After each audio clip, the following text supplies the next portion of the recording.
Bom dia, turma, tudo bem? Como estão? Bom, como eu já tinha explicado no vídeo ontem, hoje a gente vai começar com conteúdos novos. E aí é bom que todo mundo esteja bem ligado, bem antenado a respeito disso, para que a gente vá adiantando os nossos conteúdos e que não fiquem dúvidas no meio do caminho, tá bom? Para isso, qualquer dúvida, vocês podem entrar em contato. A gente vai começar hoje com um assunto que é as orações subordinadas substantivas, certo? A primeira parte. Como esse assunto ele é um pouco extenso, então eu vou dividir. A gente só vai trabalhar hoje a página 43, somente essa página, para que não fique muito confuso, certo? Não cause muita dificuldade na hora de vocês responderem. Então, como é que a gente vai fazer? Essa primeira atividade que está aqui na página 43, eu vou fazer junto com vocês, eu vou explicando, vocês vão dando pausa, tá bom, no vídeo, vão respondendo, e depois eu vou colocar uma atividade pequenininha, curtinha, que vocês vão copiar e responder no caderno, tá bom? Então, vocês copiem, respondam essa atividade, e aí vocês depois tirem uma foto e mandem para mim, tanto da que a gente vai fazer junto, a do livro, como a que eu vou enviar para vocês responderem no caderno de gramática, tá bom? Primeira coisa, vocês coloquem um cabeçalho, coloquem a data e coloquem esse título aqui, Orações Subordinadas Substantivas 1, página 43, e vamos responder juntos aqui essas duas questões, são na página 43. Olha só para a gente visualizar de uma maneira mais resumida aqui, os tipos de orações subordinadas substantivas são 6. Desde o 7º ano que a gente vem estudando juntos esses termos aqui das orações.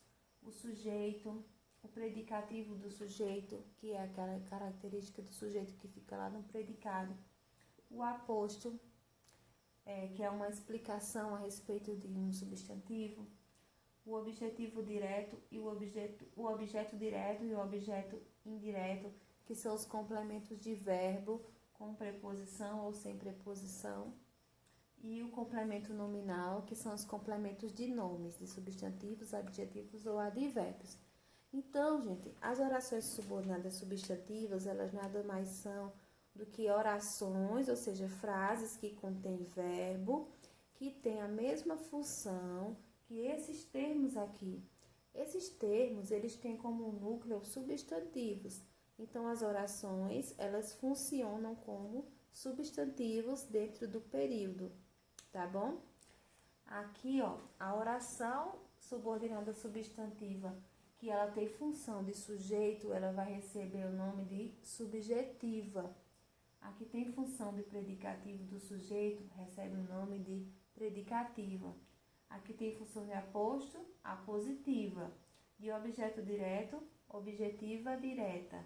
De objeto indireto, objetiva indireta. E de complemento nominal, completiva nominal. E aí você pode até se perguntar, não sei para que eu vou aprender essas orações. Gente, isso é extremamente importante na nossa interação, na nossa comunicação. Tá bom? Tanto na parte oral quanto na parte escrita. A gente sabe que a escola, ela nos oferece a oportunidade de adquirir algumas normas e algumas regrinhas da norma padrão da nossa língua. Porque a língua portuguesa todos nós sabemos falar. Mas aí nós na escola vamos aprender a forma padrão dessa língua. Isso faz com que nós nos destaquemos.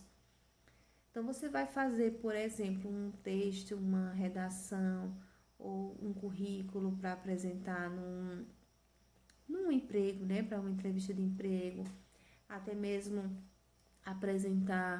dar uma palestra. Isso a gente pensando no agora, no futuro e em todos os momentos da nossa vida. Quanto mais você dominar a norma padrão, mais você vai se destacar. E outra coisa também importante é que as orações subordinadas substantivas, as adverbiais, as adjetivas, que a gente vai estudar todas esse ano, elas demonstram um domínio da língua portuguesa, da norma padrão da língua portuguesa. Quando você consegue dominar, utilizar de maneira adequada essas orações, você vai ter uma expressão da língua portuguesa bem completa, certo?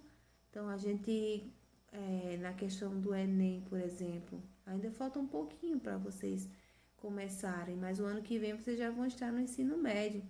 Então, a gente precisa já se preparar para isso e não pode deixar para se preparar só no terceiro ano do ensino médio, tem que começar agora, né?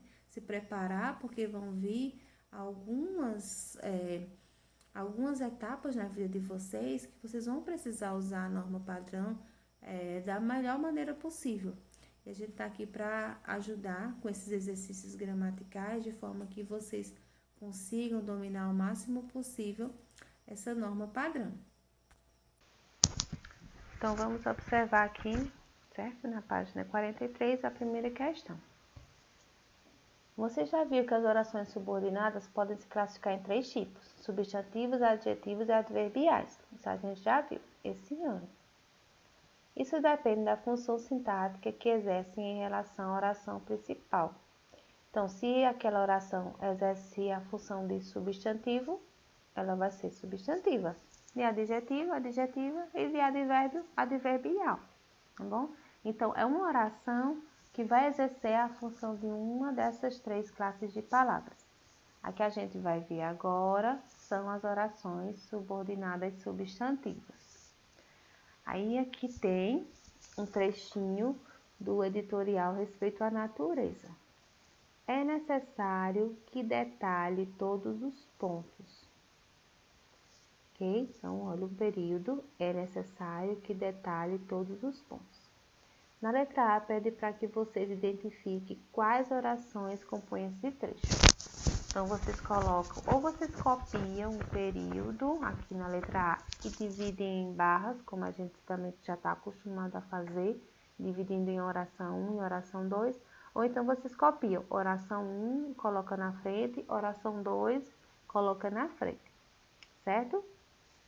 São 2 orações.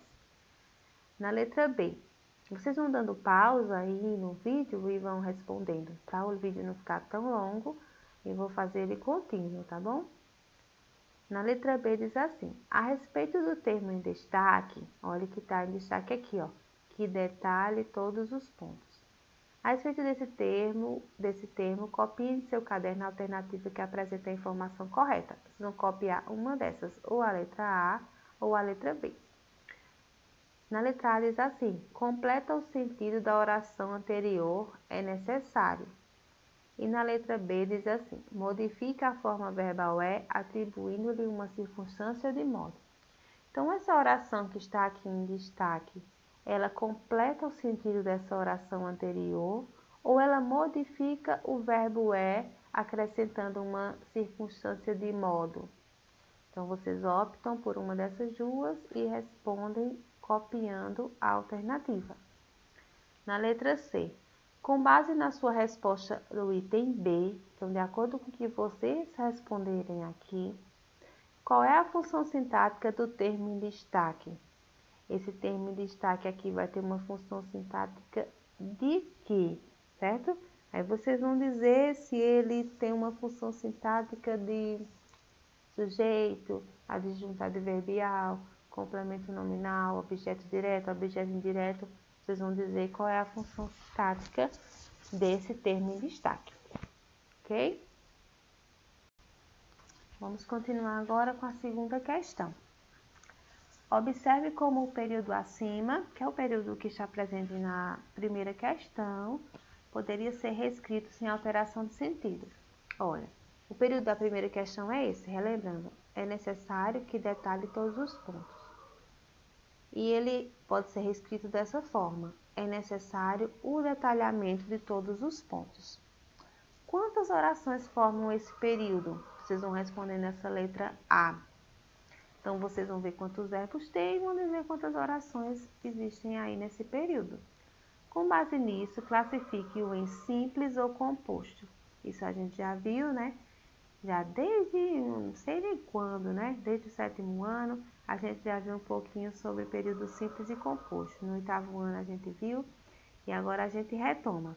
Período simples, para quem não lembra, é aquele que só tem uma oração.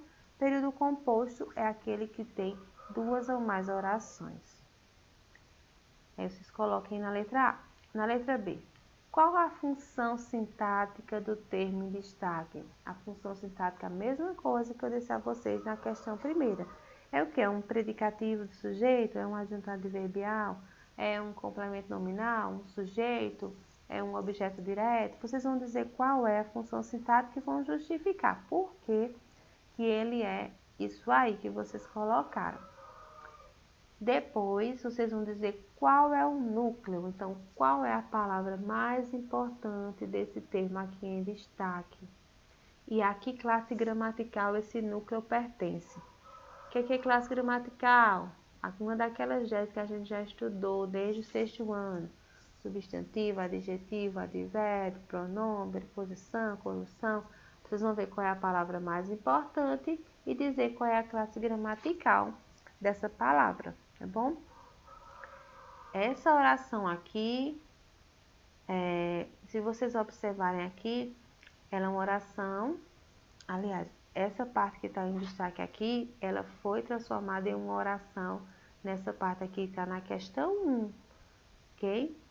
As orações subordinadas substantivas complementam o sentido da oração principal e desempenham uma função sintática própria de substantivos. Como eu falei no início da aula, elas podem exercer função de sujeito, predicativo do sujeito, aposto, objeto direto, objeto indireto ou complemento nominal. Se vocês ainda têm dúvidas sobre essas funções sintáticas que a gente já estudou, então vocês me sinalizem, porque se for necessário, eu preparo a videoconferência para a gente ver só esses assuntos aqui específicos antes da gente iniciar o assunto mesmo, propriamente dito, das orações subordinadas substantivas, a classificação delas, porque aí talvez fique mais fácil de vocês compreenderem se vocês relembrarem agora, né, nesse momento, cada uma dessas funções sintáticas. Como a gente já viu desde o 7º ano, sim, a gente já viu, mas aí tem algumas delas que pode ser que vocês ainda não lembrem ou tenham dificuldade de lembrar. Aí eu posso fazer essa aula com vocês, a gente relembrar para quando for na próxima aula que a gente for entrar na parte de classificação mesmo, não tenha tanta dúvida. Então, vocês me sinalizem se vocês ainda têm dúvida em relação a esses assuntos, que aí eu preparo, tá bom? E aí, quando vocês terminarem de fazer essa atividade agora, né, que a gente acabou de concluir essa primeira parte, vocês acessem a atividade que também tem aí no site, tá bom? Cliquem nela, quando abrir vocês copiem, como ela é curtinha, vocês copiem no caderno. Se vocês quiserem também imprimir, podem imprimir, mas eu acredito que seja melhor copiar no caderno e responder. Como ela é curta e a gente precisa dela no caderno, então se imprimir não vai ficar muito legal, mesmo que cole no caderno, tá bom? É melhor vocês copiarem e responderem diretamente no caderno. Qualquer dúvida, vocês podem entrar em contato comigo e a gente dá continuidade a esse assunto mais na frente, tá bom? A gente continua agora vendo as classificações na próxima atividade. Essas classificações aqui, cada uma delas a gente vai estudar nas atividades coletivas e nas atividades que vocês fazem sozinhos, tá bom? Então, um beijo e até a próxima atividade.